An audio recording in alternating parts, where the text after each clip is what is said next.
আমাদের train 2234 Patna new Jalpaiguri Vande Bharat express special, যেটাকে আমরা বাঙ্কাঘাট স্টেশনে ওভারটেক করছি। তো আমাদের ট্রেনের স্পিড দেখতে পাচ্ছি 128 kmph। মুম্বাই ডিব্রুগড় এক্সপ্রেসকে এবার আমরা ওভারটেক করে এগিয়ে যাচ্ছি।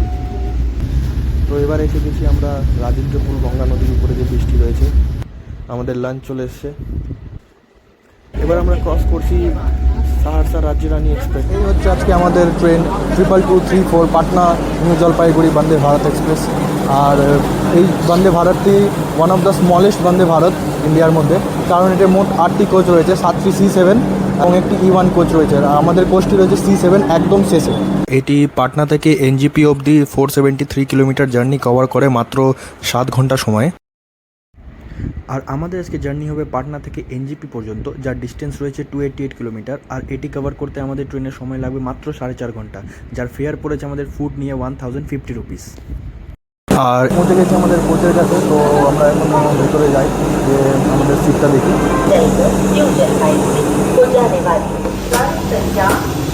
তো এটা রয়েছে আমার সিট 1 নম্বর সিট, উইন্ডো সাইড। তো পাটনা থেকে আমাদের এই বন্দে ভারত ছাড়ার সময় হচ্ছে দুপুর 1টার সময়। আর প্রত্যেকটি স্টপ এই ট্রেনটি মাত্র 2 মিনিট করে হল্ট রয়েছে।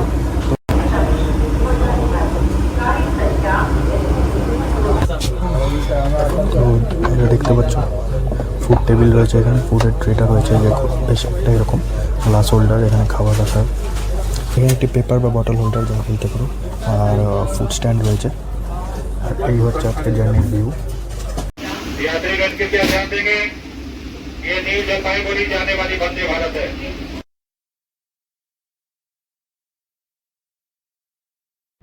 সো ট্রেনের সিগন্যাল হয়ে গেছে, আর গেটও অটোমেটিক এখন লক হয়ে গেল। আর এবার আমাদের ট্রেন পাটনা জাংশন ছেড়ে বেরিয়ে যাচ্ছে। সো সামনে আরও ট্রেনকে আমরা আজ ওভারটেক করবো, আর অনেকগুলো স্টেশন স্কিপ করব। তো চলো দেখি সেগুলো। আর উল্টো পাশের যদি দেখায়, তাহলে এই সাইডে পাটনা জাংশন স্টেশনের অন্যান্য প্ল্যাটফর্মগুলো রয়েছে।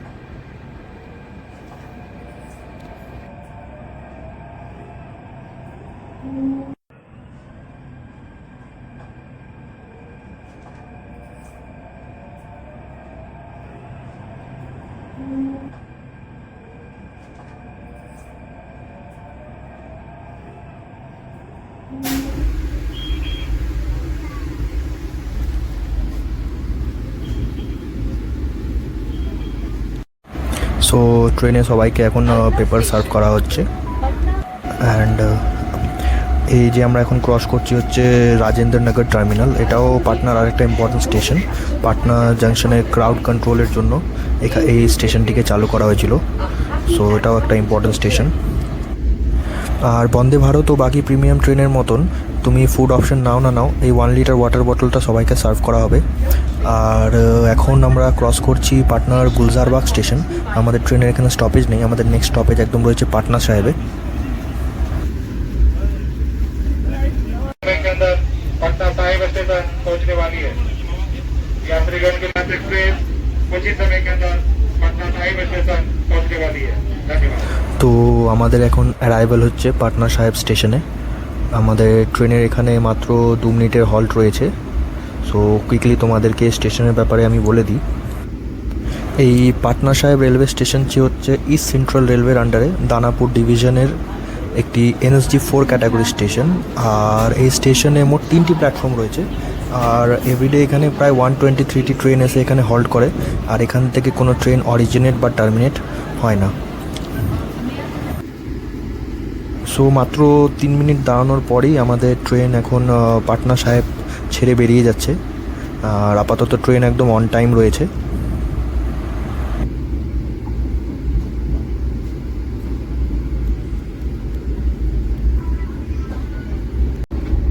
আর আমরা এখন স্কিপ করব বাঙ্কাঘাট স্টেশন, আর তার সাথে আমরা ওভারটেক করছি এখানে পাটনা কিউল মেমু স্পেশালকে। আর এর সামনে আমাদের চলছে মুম্বাই গুয়াহাটি এক্সপ্রেস। আমরা একটু পরে হয়তো সেটাকে ওভারটেক করব, তো সেটাও দেখব।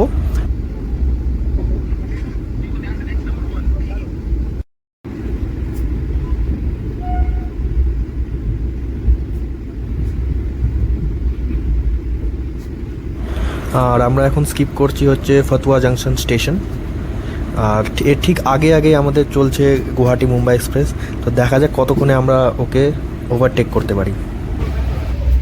আর আমাদের নেক্সট স্টেশন দেখতে পাচ্ছ বেগুসরাইয়ের ট্রেনের স্পিড দেখো 120 kmph, একদম পুরো ফুল স্পিডে স্কিপ করছে স্টেশনগুলো, জাস্ট দেখো।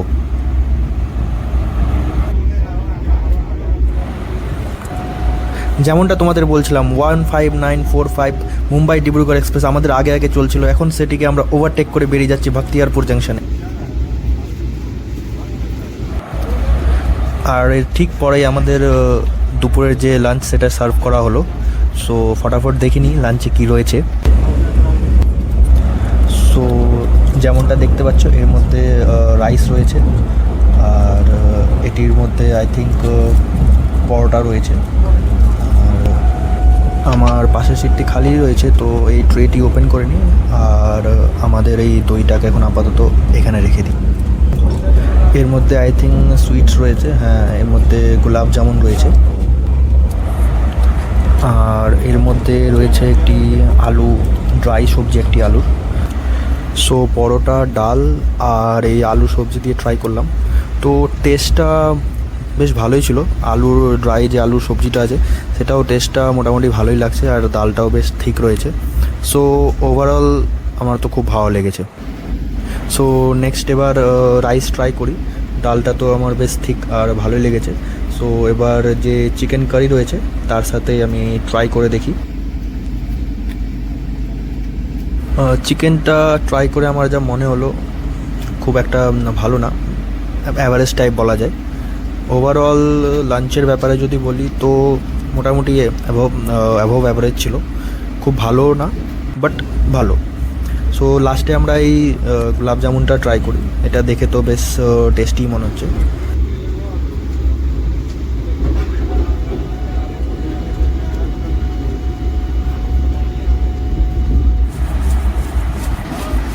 সো আমরা এখন স্লোলি স্কিপ করছি হচ্ছে মোকামা স্টেশন, অ্যান্ড দেখে মনে হচ্ছে যে ট্রেন এখানে দাঁড়িয়ে পড়বে, সিগন্যাল নেই হয়তো, যদিও আমাদের এখানে অফিসিয়াল হল্ট নেই।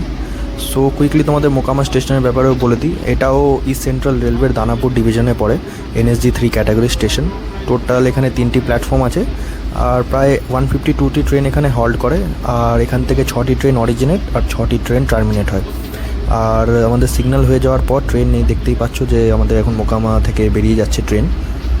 সো নেক্সট মোকামা পার করার পরেই কিন্তু আমাদের গঙ্গা ঘাটের দিকে আমরা এগিয়ে যাচ্ছি। এই যে দেখতে পাচ্ছ এটি লাইনটি, একটু পরে আমাদের আসবে হচ্ছে হাতিদাহ জাংশন, একটা আপার হাতিদাহ, একটা হচ্ছে লোয়ার হাতিদাহ।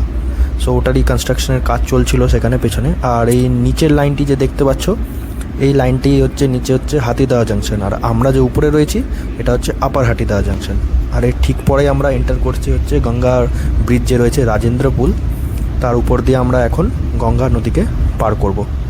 সো পাশেই দেখতে পাচ্ছ আরেকটি যে ব্রিজ রয়েছে ওটা আন্ডার কনস্ট্রাকশন রয়েছে, ওটার এখনও কাজ চলছে। আর গঙ্গার জলের লেভেলটা দেখো, জাস্ট ডেঞ্জার লেভেলকে ছুঁয়ে গিয়েছে। সো পাশের যে ব্রিজের কাজটি আছে ওটা এখন আপাতত বন্ধ রয়েছে, দেখতে পাচ্ছ মাঝের একটা সেকশন এখনও পিলার বাকি রয়েছে কাজ। সো হয়তো কুইকলি কমপ্লিট হয়ে যাবে। আর আমরা যে ব্রিজের উপর দিয়ে যাচ্ছি এখন সেটি রোড কাম রেল ব্রিজ, নিচে আমাদের রেল চলছে আর উপর দিয়ে আমাদের হচ্ছে রোড রয়েছে। সো ব্রিজটার উপর হেভি প্রেশার রয়েছে, তাই এই নতুন ব্রিজটি পাশে কনস্ট্রাক্ট করা হচ্ছে।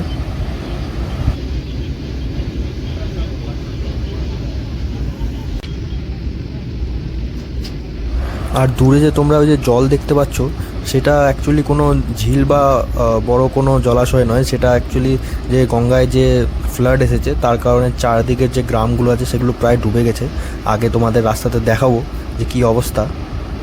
সো এখন আমরা যে দেখতে পাচ্ছ এটা বারৌনি জাংশনের যে আছে, আমরা আউটারে আছি, বা বারৌনি জাংশনের যে শেড বলতে পারো সেখানে আমরা আছি।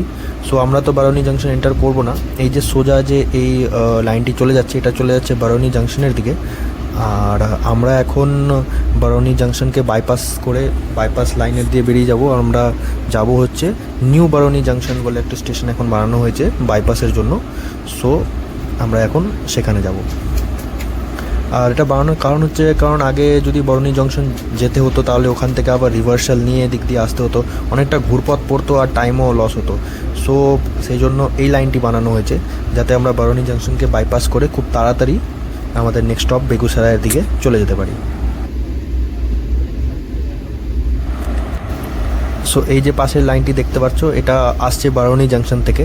সো আমরা বাইপাস নিয়ে আবার ওই লাইনেই আমরা জয়েন হয়ে যাব, দিয়ে আমরা এগিয়ে যাব হচ্ছে নিউ বারৌনি জাংশন হয়ে বেগুসরাইয়ের দিকে।